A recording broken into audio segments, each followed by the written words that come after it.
नमस्कार दोस्तों, स्वागत है आपका स्टडी फॉर सिविल सर्विसेज में। वीडियो को पूरा देखिए। कोई भी आपका फीडबैक है, कोई सजेशन है, तुरंत वीडियो में कमेंट करके जरूर बताइए। अच्छा लगे तो वीडियो लाइक जरूर कर लीजिए और ऐसे वीडियो लगातार फ्री में पाने के लिए चैनल को तुरंत सब्सक्राइब कर लीजिए और बेल आइकन को जरूर टैप कर लीजिए ताकि आगे भी सारे वीडियो आपको मिलते रहे। यूट्यूब में फॉलो करते हैं तो प्लीज ये वाला फ्री टेलीग्राम चैनल जरूर ज्वाइन कर लीजिएगा। सारे नोटिफिकेशन, सारे अपडेट यहीं पे आते हैं, ध्यान रखिएगा। स्टडी फॉर सिविल सर्विसेज का कोई भी पेड ग्रुप अगर आपको ज्वाइन करना है तो सिर्फ 856480560660897523864455 यही नंबर है हमारे, सिर्फ जहां पे कॉल या व्हाट्सएप कर सकते हैं।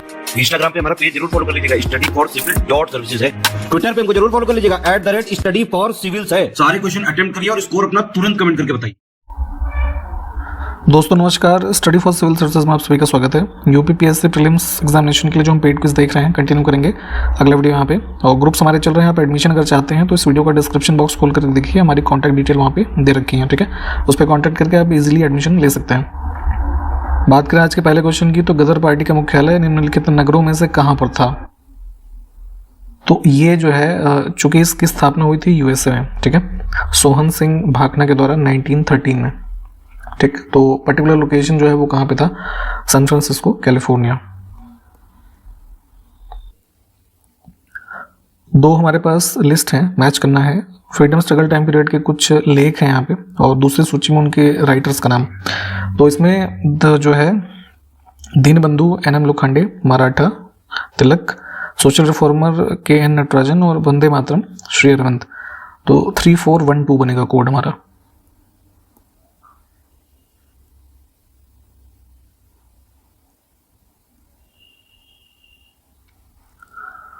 हाल ही में किस सरकार ने उस पर्टिकुलर राज्य को नशा मुक्त बनाने के लिए मिशन होप इनिशिएटिव, है ना, तो जो ये कह लीजिए पहल है उसका नाम है होप इनिशिएटिव, है ना, तो इसको लॉन्च किया है पंजाब ने, ठीक है। काफ़ी ड्रग्स वगैरह से जो है यहाँ पे समस्या है, नशे में लोग जो है संलिप्त हैं, तो इन्हीं सब चीज़ों से फ्री करने के लिए स्टेट को ये इनिशिएटिव जो है स्टार्ट करा गया है, ऑप्शन सी।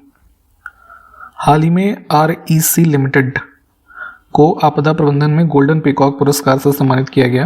तो पूछा यह गया है कि ये एक किस प्रकार की कंपनी है? तो PSU है बेसिकली महारत्ना, और इसमें ध्यान रखेंगे कि इनको जो कैटेगरी में मिला है फॉर रिस्क मैनेजमेंट, ठीक है। और जो ये गोल्डन पीकॉक अवार्ड है ये एक संस्था है, कह लीजिए इंस्टीट्यूट ऑफ डायरेक्टर्स ये नाम है, ठीक है, इन्हीं के द्वारा दिया गया। तो इसको भी हो सके तो ध्यान रखेंगे। काफ़ी इंपॉर्टेंट क्वेश्चन है ये। बांग्लादेश के बाद 2023 में मच्छर जनित संक्रामक रोग लिम्फेटिक फाइलेरियासिस, ठीक है, इसको सफलतापूर्वक समाप्त करने वाला दूसरा देश कौन सा बना है? तो ध्यान रखेंगे पहला है बांग्लादेश, दूसरा है लाओस, ठीक है, इसको PDR भी कहते हैं, पीपल डेमोक्रेटिक रिपब्लिक, ठीक। इंपॉर्टेंट रहेगा, ये पूछा जाएगा जरूर। 20 अक्टूबर 2023 को प्रधानमंत्री मोदी ने किस राज्य में भारत के पहले क्षेत्रीय रैपिड ट्रांजिट सिस्टम के प्राथमिक खंड का उद्घाटन किया? तो रीजनल रेलवे भारत की पहली स्टार्ट हुई है उत्तर प्रदेश के गाजियाबाद में, ठीक। तो वहीं पे जो है ये साहिबाबाद से दुहाई का एक सेक्शन है ना, उसको इनॉग्रेट किया था मोदी जी ने। बेसिकली ये पूरा जो रेलवे सेक्शन है तो दिल्ली से लेकर के मेरठ तक है, इस चीज़ को भी ध्यान रखेंगे।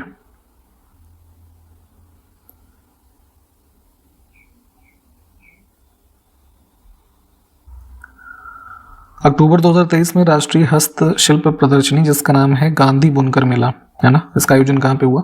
तो जो हमारी सेंट्रल ये मिनिस्ट्री ऑफ टेक्सटाइल है इनके द्वारा इसका आयोजन हुआ है इसमें कलकत्ता में, West Bengal. World food day के बारे में यहाँ पे बात की गई है। जल ही जीवन है, जल ही भोजन है, किसी को पीछे न छोड़ें।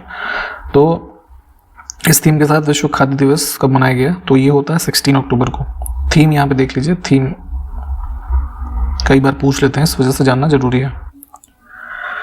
व्हाइट फास्फोरस की बात की गई है। सफेद फास्फोरस किस गैस के संपर्क में आने पर प्रज्वलित हो उठता है? तो इसका एक्सपोजर अगर हो जाएगा व्हाइट फास्फोरस का ऑक्सीजन के साथ, है ना, तो ये अपने आप जल के, है ना, ऐश में कन्वर्ट हो जाता है। इसमें बी ऑप्शन को चुनेंगे। और मोस्टली जो है ये इंडस्ट्रियल पर्पस के लिए और या फिर कई तरह के एम्यूनिशन वगैरह में यूज कर लेते हैं, ठीक। ये भी काफ़ी इंपॉर्टेंट न्यूज़ है, इसको ध्यान रखेंगे। हाल ही में किस देश ने दुनिया के सबसे पहले इंजेक्टेबल पुरुष गर्भ निरोधक का परीक्षण पूरा किया है? ठीक है, तो जैसे महिलाओं के लिए कॉन्ट्रासेप्टिव पिल्स वगैरह आती हैं, है ना, तो वैसे ही एक लगभग कई वर्षों का क्लिनिकल ट्रायल था जो अभी रिसेंटली कंक्लूड किया है ICMR ने, है ना, Indian council of medical research. तो जो है इसमें इंजेक्टेबल जो है कह लीजिए हमारे सिस्टम में एक ऐसे डेवलप किए गए हैं पिल्स या इन सब चीज़ों के माध्यम से जिसमें मेल को दिया जा सकता है, ठीक है, ताकि गर्भ जो निरोधन करना है तो वो पुरुष भी उस चीज़ में सक्षम हो सके। तो इंडिया यहाँ पे ऑप्शन होगा, थोड़ा इस चीज़ के बारे में सर्च करके पढ़िएगा। फरवरी 2024 में होने वाले फार्मूला ई रेस की मेज़बानी कौन सा भारतीय शहर करेगा? तो ध्यान रखना है ये जो है अराउंड 10 फरवरी को आयोजित होगा 2024 में हैदराबाद में, ठीक। उत्तर प्रदेश सरकार किस जिले में पशु चिकित्सा विज्ञान महाविद्यालय स्थापित करेगी?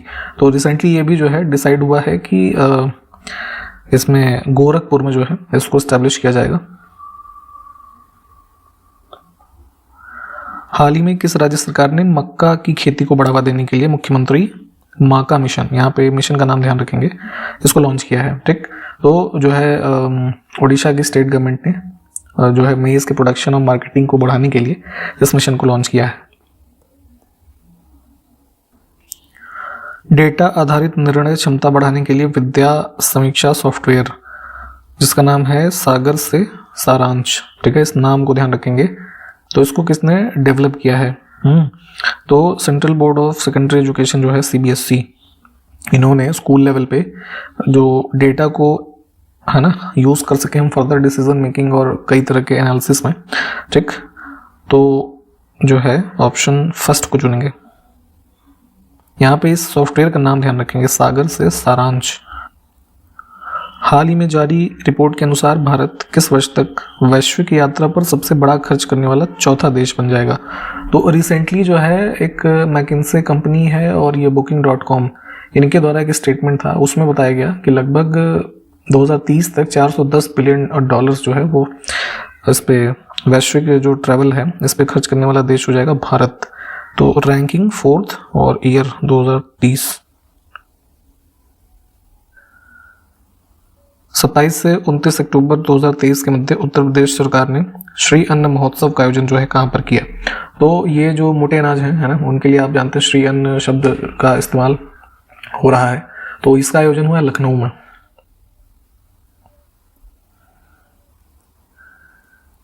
ग्लोबल रिमोट वर्क इंडेक्स 2023 के 108 देशों में भारत की रैंकिंग बतानी है। तो देखिए जो है वर्क कल्चर कोविड के बाद से भी जैसे काफ़ी बदला है ना, वर्क फ्रॉम होम, ठीक। तो रिमोटली वर्क करने वाले एक तरीके का इंडेक्स है ये, जिसमें इंडिया को 108 देशों में 64th रैंकिंग दी गई है। ऑप्शन डी को चुनेंगे। और ऐसा इसलिए भी है कि जैसे हमारे यहाँ डिजिटल इंफ्रास्ट्रक्चर वगैरह है ना, ये सब अभी पूरी तरीके से हर जगह इसका पेनिट्रेशन नहीं है। तो उस हिसाब से फिलहाल हमें रैंकिंग ध्यान रखने की जरूरत है, 64th आउट ऑफ 108। हाल ही में किस देश ने अपनी नई लेजर आधारित आयरन बीम मिसाइल रक्षा प्रणाली का परीक्षण किया है? ठीक, तो यहाँ पे एक चीपर कह लीजिए कॉस्ट पे डेवलप किया गया laser based missile defence system है बेसिकली ये। इजराइल ने इसको टेस्ट किया था, है ना, मिड ऑफ अक्टूबर। हाल ही में किस राज्य में स्थित डंपा टाइगर रिजर्व में टॉड की एक दुर्लभ प्रजाति की खोज की गई है? ठीक है, टॉड क्या होता है? बेसिकली एक प्रकार की कह सकते हैं मेढक की प्रजाति होती है, ठीक है, फ्रॉग। और डंपा टाइगर रिजर्व कहाँ पे है? मिजोरम में। प्रतिवर्ष अंतर्राष्ट्रीय गरीबी उन्मूलन दिवस कब मनाते हैं? ठीक, पॉवर्टी इरेडिकेशन डे, तो ये है 17 अक्टूबर। अभी हाल ही में 69th जो नेशनल फिल्म अवार्ड्स जो है अनाउंस किए गए थे, तो इसमें सर्वश्रेष्ठ फीचर फिल्म का पुरस्कार किस फिल्म ने जीता? तो इसमें जो ये माधवन वाली मूवी है रॉकेटरी, है ना, द नाम्बी इफेक्ट, इसको मिला है। आप लोग जो है इस मूवी को अगर ना देखें तो देखिएगा, ठीक है। नंबी नारायण जो थे हमारे इसरो के पूर्व साइंटिस्ट रहे थे, तो काफ़ी सारी इसमें चीज़ें जो है वो सीखने लायक हैं। 17 से 19 अक्टूबर के मध्य ग्लोबल मैरीटाइम इंडिया समिट आयोजित हुआ, तो इसका लोकेशन पूछा जा रहा है, तो महाराष्ट्र में ये हुआ मुंबई में, ऑप्शन सी। अक्टूबर 23 में संयुक्त राष्ट्र में भारत के स्थायी प्रतिनिधि के रूप में किसको नियुक्त किया गया है? ठीक, तो मिनिस्ट्री ऑफ एक्सटर्नल अफेयर्स ने जो है एडिशनल सेक्रेटरी थे वहाँ पे अरिंदम बागची, इनकी अपॉइंटमेंट की है इस पोस्ट पे। इंपॉर्टेंट है, नाम ध्यान रखेंगे। केंद्र सरकार के द्वारा राष्ट्रीय स्वच्छ वायु कार्यक्रम किस वर्ष में स्टार्ट किया गया? तो जनवरी 2019। और इसमें मुख्यली जो है ये शहरों की अगर हम बात करें तो नंबर ऑफ सिटीज स्टार्टिंग में जो टारगेटेड थे 131। मानव विकास सूचकांक है ना, HDI ह्यूमन डेवलपमेंट इंडेक्स, इसकी गणना करने के लिए इसमें से किस संकेतक का उपयोग नहीं करते हैं? तो life expectancy, education, per capita income, ये सब होता है। सोशल इनइक्वालिटी जो है हम इसमें कंपोनेंट यूज़ नहीं करते। इसमें चीज़ ध्यान रखिएगा कि HDI जो है सबसे पहले जो डेवलप करने का श्रेय जाता है 1990s में पाकिस्तानी इकोनॉमिस्ट थे महबूबुल हक, है ना, इनका नाम ध्यान रखेंगे। मौर्य युग में जो एग्रोनोमोई नामक अधिकारी था, इसका किस क्षेत्र से संबंध था ये बताना है, ठीक है। तो he was responsible for road construction.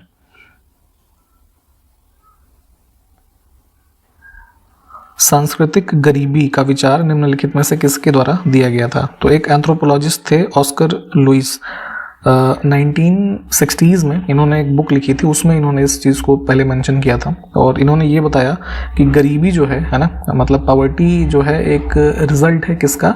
लोगों के वैल्यूज़ और कल्चरल नॉर्म्स का। नेक्स्ट है, हाल ही में अपतटीय पोत से विद्युत चुंबकीय रेलगन लॉन्च करने वाला दुनिया का पहला देश कौन सा बना है? ठीक है, तो ये डेवलपमेंट है जापान का। ऑप्शन सी को हम पहले चुनेंगे यहाँ पे। रेलगन इसमें क्या होता है, एक टर्म थोड़ा देख लीजिएगा, है ना, एक प्रकार का एम्युनिशन है ना, मिसाइल शेप्ड, तो इसको यहाँ पे लॉन्च किया गया था।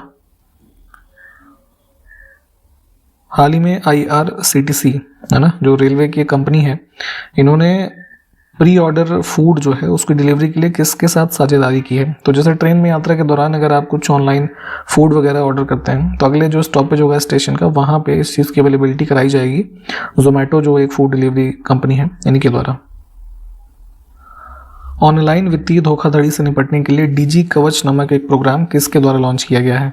तो DG कवच जो है इसको गूगल ने लॉन्च किया है, ध्यान रखेंगे। जो आजकल कई सारे ऑनलाइन फ्रॉड्स होते हैं, आप लोगों से भी रिक्वेस्ट करूंगा मैं कि आपके जो फ़ोन वगैरह हैं, लैपटॉप या जो भी इंटरनेट से कनेक्टेड चीज़ें हैं, उस पर कोई भी अननोन लिंक है ना, उस पर क्लिक ना करें। कोई भी कॉल आती है अननोन, उसको आंसर ना करें तो बेहतर होगा। किसी भी अननेसेसरी जो कह लीजिए कॉन्टैक्ट है आपसे करने की कोशिश कर रहा है, खास करके महिलाओं को ये लोग जो है ज़्यादा प्रेरित करते हैं, ठीक है। आए दिन हम लोगों के पास फ़ोन आते रहते हैं कि लोन ले लीजिए, ये ले लीजिए, वो ले लीजिए, है ना, तो इन चीज़ों से बचना है। तो इन्हीं सब चीज़ों को रोकने के लिए एक सिस्टम डेवलप किया है DG कवच, गूगल ने। हाल ही में क्लासिकल शतरंज में मैग्नस कार्लसन को हराने वाले तीसरे भारतीय खिलाड़ी कौन बने हैं? तो भारत की तरफ से यहाँ पे कार्तिकेयन मुरली है ना, इन्होंने हराया है नंबर 1 जो विश्व के चेस प्लेयर है मैग्नस कार्लसन को, ध्यान रखेंगे ऑप्शन डी। अक्टूबर 2023 में दुबई ग्लोबल विलेज का कौन सा सीजन शुरू हुआ है? तो दुबई ग्लोबल विलेज बेसिकली क्या है कि जो है यहाँ पे UAE में एक प्रकार का कल्चरल है ना, as well as dining plus shopping है ना, इन सभी एक्टिविटीज़ को इकट्ठा करते हुए एक आयोजन है जिसमें मोर देन 90 कंट्रीज़ के जो है रिप्रेजेंटेटिव यहाँ पे उपस्थित होते हैं। तो 28वां एडिशन है ये। नेक्स्ट है, हाल ही में किस राज्य के धोरडो गांव को UNWTO ने सर्वश्रेष्ठ पर्यटन गांव का पुरस्कार दिया है? ठीक, तो यहाँ पे धोरडो है, इसमें कच्छ डिस्ट्रिक्ट गुजरात में, ठीक है, इंपॉर्टेंट है, नाम ध्यान रखेंगे। आप जरा हमको ये बताइए UNWTO का फुल फॉर्म क्या होता है, कौन सी संस्था है ये? हाल ही में प्रकाशित पुस्तक the reverse swing colonialism to cooperation, इसके राइटर का नाम बताना है। तो अशोक टंडन, बुक और राइटर का नाम ध्यान रखिए, इसमें से कुछ बताने लायक है नहीं बहुत। ये काफ़ी इंपॉर्टेंट न्यूज़ एक ये भी है। इसमें हाल ही में खबरों में रहा अपार कार्ड, इंग्लिश में देखेंगे, इसका संबंध किससे है? तो न्यू एजुकेशन पॉलिसी 2020 में जो आई थी, तो उसके माध्यम से जो है one nation one student ID है ना, जो ये इनिशिएटिव है यहाँ पे ऑप्शन बी में, ठीक, इसके तहत अपार कार्ड को भी रिसेंटली जो है लॉन्च करने की बात थी। और इसमें स्कूल्स ने रिक्वेस्ट किया है पेरेंट्स से उनके पेरेंटल कंसेंट के लिए कि उनके जो बच्चे स्कूलों में पढ़ रहे हैं उनकी एक ऐसे ID जो है डेवलप की जाए, ठीक। तो बेसिकली यहाँ पे अपार कार्ड जो है, इसका फुल फॉर्म भी आप लोग ध्यान रखेंगे, automated permanent academic account registry, ठीक। इसके अन्य प्रावधान जो है उसको डिटेल में भी एक बार देखिएगा। हाल ही में किस राज्य में 2 दिवसीय एंथोरियम महोत्सव आयोजित किया गया? एंथोरियम महोत्सव मनाते हैं जो है इसमें मिजोरम में, ठीक है। कई प्रकार के ये कह लीजिए एक्टिविटीज़ होती हैं, है ना, और फोक म्यूजिक, कल्चरल डांस, ये सब चीज़ों का एक उत्सव होता है। भारतीय नौसेना के द्वारा मिलन, है ना, 2024 या मिलन 24, ठीक है, ये अप्रोप्रिएट होगा, जो कि मल्टीलेटरल नेवल एक्सरसाइज है, इसको कहाँ पे कंडक्ट किया जाएगा? ठीक, तो विशाखापट्टनम में इसको आयोजित किया जाएगा अराउंड 19 से 27 फरवरी 2024 के मध्य। ठीक, तो इसमें कई सारे देशों को आयोजित किया गया, मतलब इनवाइट किया गया है पार्टिसिपेट करने के लिए। ध्यान रखेंगे ऑप्शन सी। हाल ही में राष्ट्रीय पुलिस स्मृति दिवस 2023 कब मनाया गया? तो जो है जिन पुलिस वालों ने अपनी सर्विस के दौरान अपनी लाइफ को सेक्रीफाइस किया, उनको एक प्रकार से, है ना, सम्मान देने के लिए ये डे ऑब्जर्व करते हैं प्रतिवर्ष 21 अक्टूबर को। निम्नलिखित में से किस भारतीय पुरातत्वविद ने पहली बार भीमबेटका गुफाओं का दौरा किया और इसके शैल चित्रों का प्रागैतिहासिक महत्व खोजा? तो भीमबेटका केव्स आप जानते हैं मध्य प्रदेश के रायसेन डिस्ट्रिक्ट जो है वहाँ पे लोकेटेड है। तो अराउंड 1958 में आर्कियोलॉजिस्ट से ये V.S. वाकनकर, ठीक है, तो इनके द्वारा इसको डिस्कवर किया गया। उसके बाद यहाँ पे जो और स्टडीज़ वगैरह हैं ये सब कंडक्ट हुई। और भीमबेटका आप जानते हैं कि एक पैलियोलिथिक एज की, है ना, शेल्टर है और वर्ल्ड हेरिटेज साइट भी है, 2003 में डिजिग्नेट हुआ था।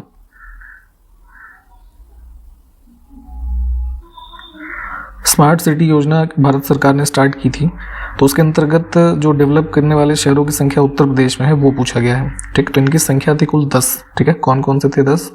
लखनऊ, आगरा, झांसी, वाराणसी, प्रयागराज, अलीगढ़, सहारनपुर, बरेली और मुरादाबाद, कानपुर। तो फर्स्ट ऑप्शन को चुनेंगे। अटल इनोवेशन मिशन के बारे में बताना है, किसका एक प्रमुख पहल है ये? तो नीति आयोग ने इसको स्टार्ट किया था 2016 में। ठीक, कई सारे कंपोनेंट है इसमें, जैसे अटल टिंकरिंग लैब है ना, इंक्यूबेशन सेंटर, कई तरह के चैलेंजेस हैं, कम्युनिटी इनोवेशन सेंटर होते हैं। ठीक, तो बी ऑप्शन को चुनेंगे। वर्ष 1919 में ILO, ठीक है, इसके वाशिंगटन शिखर सम्मेलन में भारत सरकार के द्वारा मजदूरों के प्रतिनिधि के रूप में किसको भेजा गया था? ILO को आप जानते हैं कि ये हमारी जो है UN की एक स्पेशलाइज्ड एजेंसी है जो mostly labour condition, living standard जो है उसको इम्प्रूव करने की दिशा में थ्रू आउट वर्ल्ड जो है कार्य करती है। तो इसकी स्थापना हुई थी 1919 में। ठीक है, तो उसी के दौरान वाशिंगटन सम्मेलन जो हुआ उसमें भारत की तरफ से उस समय ब्रिटिश गवर्नमेंट ने भेजा था NM जोशी को, है ना, इनका नाम ध्यान रखना है। और ILO जो है कहाँ पे लोकेटेड है? जिनीवा, स्विट्जरलैंड में वर्तमान में जो हेडक्वार्टर्स है। ठीक, वर्ष 1962 में प्रकाशित पुस्तक साइलेंट स्प्रिंग, जिसने दुनिया में एक पर्यावरणीय आंदोलन के स्वर को निर्धारित किया, किसके द्वारा लिखी गई? तो जो है रेचल कार्सन की पुस्तक है, काफ़ी फेमस। अर्लीस्ट जो कह लीजिए हमारे पास इनिशिएटिव्स हुए जो एनवायरमेंटल मूवमेंट को आगे बढ़ाने के लिए, उनमें से एक है ये। इसमें बुक का नाम और राइटर का नाम ध्यान रखना है, वर्ष उतना इंपॉर्टेंट नहीं है। नेक्स्ट है, निम्नलिखित में से कौन सा एकीकृत बाल विकास कार्यक्रम के तहत शामिल नहीं है? तो integrated child development programme start किया गया था भारत सरकार की तरफ से सेंट्रली स्पॉन्सर्ड स्कीम के रूप में 1975 में। इसको ध्यान रखेंगे। कई सारे एज ग्रुप्स का कंपोनेंट है इसमें जो बेनिफिशरीज हैं। तो इसमें सप्लीमेंट्री न्यूट्रिशन, इम्यूनाइजेशन, है ना, हेल्थ एजुकेशन, ये सब है, फैमिली प्लानिंग नहीं है। ठीक, भारत में सिक्किम का विलय किसने किया था? हमें ये बताना है। ठीक, तो सिक्किम जो है पहले क्या होता था कि जो है ब्रिटिश टाइम पीरियड में लॉर्ड डलहौजी ने इसको जो है एक तरीके से इंडिया का हिस्सा बनाया और यहाँ पे प्रिंसली स्टेट टाइप का ही था, चोग्याल रूल करते थे इसमें। ठीक है, तो ध्यान रखेंगे। लेटर ऑन जब आज़ादी मिली हमें, ठीक है, तो ये प्रोटेक्टरेट स्टेट बना इंडिया का। ठीक, लेकिन पूरी तरीके से स्टेट नहीं था। लेटर ऑन 36th अमेंडमेंट हुआ था कॉन्स्टिट्यूशन में। ठीक है, तो उसके माध्यम से ये हमारा जो है पूरी तरीके से एक स्टेट बना है इंडिया का। क्रमशः किस वर्ष में भारत की जनगणना के अनुसार उत्तर प्रदेश के कानपुर और लखनऊ ये शहर मिलियन सिटी बने थे? ठीक है, तो मिलियन पॉपुलेशन कंप्लीट हुई थी इन शहरों की जो है। ठीक, तो यहाँ पे ध्यान दीजिएगा, कानपुर जो है वो सेंसस 1971 जो था उसमें डिक्लेयर हुआ था और 81 वाले सेंसस में लखनऊ। ठीक, और यहाँ पे एक क्वेश्चन मैं आखिरी में आपसे पूछूंगा, इस वीडियो को यहाँ पे हम समाप्त कर रहे हैं, कि अभी वर्तमान में हमारे उत्तर प्रदेश में कितने मिलियन पॉपुलेशन वाले शहर हैं? इसको आप कमेंट करें। इसके बाद के क्वेश्चंस को हम अगले वीडियो में देखेंगे, ठीक है। तो मिलते हैं फिर अगले वीडियो में, तब तक के लिए नमस्कार, जय हिंद।